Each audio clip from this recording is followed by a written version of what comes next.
एक शांत और हरे भरे गांव के किनारे एक विशाल बरगद का पेड़ था, जिसकी घनी शाखाओं पर तरह तरह के पक्षी अपना बसेरा बनाते थे। और उसी पेड़ की सबसे ऊंची डाल पर एक नन्ही सी चिड़िया रहती थी, जिसका नाम गुड़िया था। गुड़िया बहुत मेहनती और समझदार थी। वह रोज सुबह सूरज निकलने से पहले जाग जाती और मीठी आवाज में गाना गाती, जिससे पूरा इलाका खुश हो जाता था। उसी बरगद के नीचे एक चंचल और शरारती बंदर भी रहता था, जिसका नाम मोनू था। मोनू पूरे दिन इधर उधर उछल कूद करता, फलों को तोड़ता और कभी कभी राह चलते लोगों की नकल भी उतारता था। गांव के लोग उसकी हरकतों पर हंसते भी थे और कभी कभी परेशान भी हो जाते थे।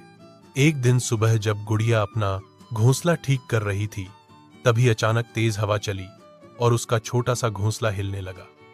मोनू नीचे बैठा आम खा रहा था। उसने देखा कि घोंसला गिर सकता है, तो वह तुरंत पेड़ पर चढ़ गया और अपनी मजबूत भुजाओं से डाल को थाम लिया, ताकि घोंसला सुरक्षित रहे। हवा शांत होने पर गुड़िया ने राहत की सांस ली और मोनू को धन्यवाद कहा। उस दिन पहली बार दोनों ने एक दूसरे से ठीक से बात की। गुड़िया को लगा कि मोनू सिर्फ शरारती नहीं, बल्कि दिल का अच्छा भी है, और मोनू को महसूस हुआ कि गुड़िया की मीठी बोली में सच्ची मित्रता छिपी है।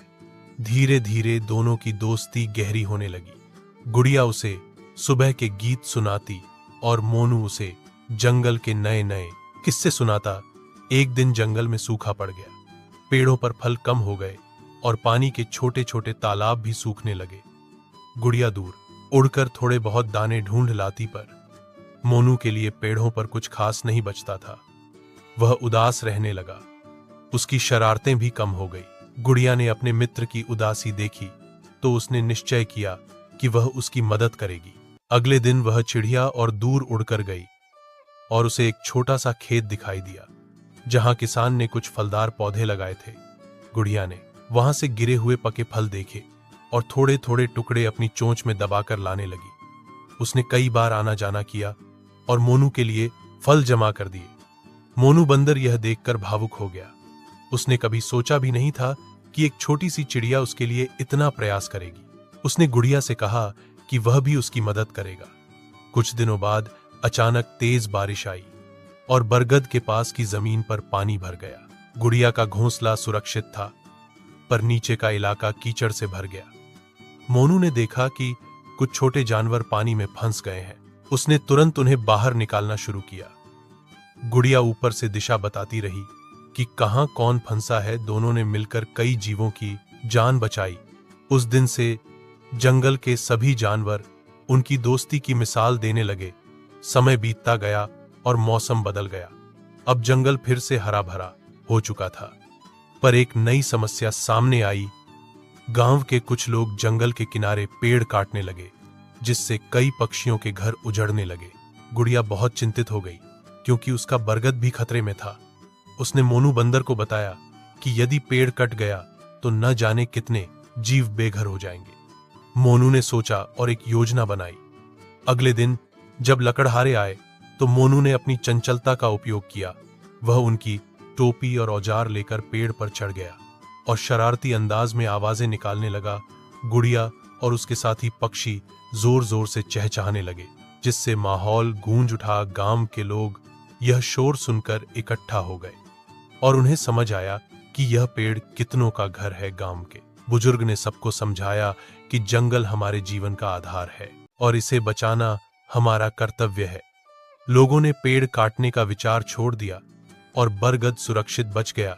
चिड़िया और मोनू बंदर की खुशी का ठिकाना नहीं रहा। अब उनकी दोस्ती और भी मजबूत हो चुकी थी।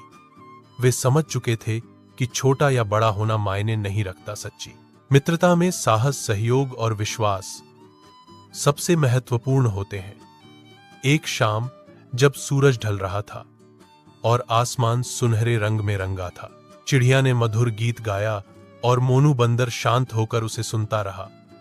उसने मुस्कुराते हुए कहा कि यदि उस दिन हवा न चलती तो शायद हमारी दोस्ती भी न होती।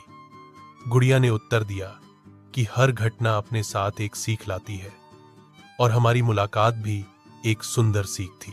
जंगल के बच्चे अब उनसे प्रेरणा लेने लगे। वे सीख गए कि मिलजुल कर रहने से हर कठिनाई आसान हो जाती है।